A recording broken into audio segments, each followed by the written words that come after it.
Voyez-vous, je suis arrivé au Burkina et puis au Togo, et tout le monde comprenait le marketing des réseaux comme une arnaque. D'autres considéraient que c'était du mysticisme. Ceux qui sont chrétiens dans les églises, des pasteurs ont dit c'est mystique, il ne faut pas y aller.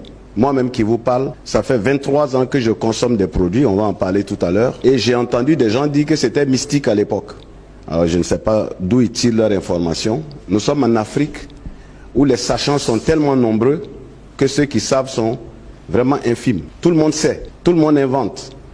Vous avez des has-been, vous avez des défaitistes, des gens qui sont déjà vaincus, qui sont assis, qui ne voient que le mal partout, qui ne voient que l'échec partout. Ils font des commentaires de choses même qu'ils ne savent pas. Alors moi je me suis fait violence et j'ai dit bon, à ma petite mesure, je vais essayer d'en parler. À ma petite mesure, je vais dire à des gouvernants qu'il serait très bon, et j'allais dire même judicieux, de présenter le marketing des réseaux dans les universités et dans les grandes écoles. Personne ne pourra être riche. Quand je parle de richesse, je ne parle pas de j'ai 10 millions, j'ai 20 millions, j'ai 100 millions. Je parle des milliardaires. Quand vous allez aux États-Unis, on parle de 585 multimilliardaires. En Chine, on est jusqu'à 300. Quand on venait en Afrique, on cherche. On dit à Ali Dangote.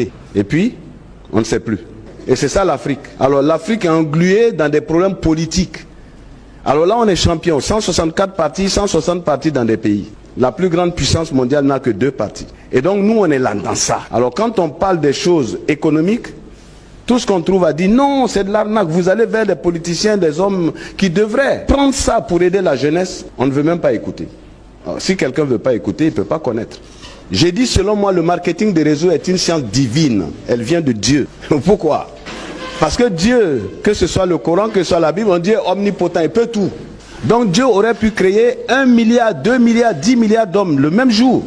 Mais vous voyez, il parle d'une personne. Et tous les hommes de la terre vont venir, j'allais dire, du réseautage de Dieu. La famille, la tribu, l'ethnie, la nation. Tout ça, c'est ça le réseautage. C'est Dieu qui est le maître de l'interconnexion entre tous les hommes. Donc comment on peut prendre une telle science pour dire qu'elle est diabolique, qu'elle est de l'arnaque?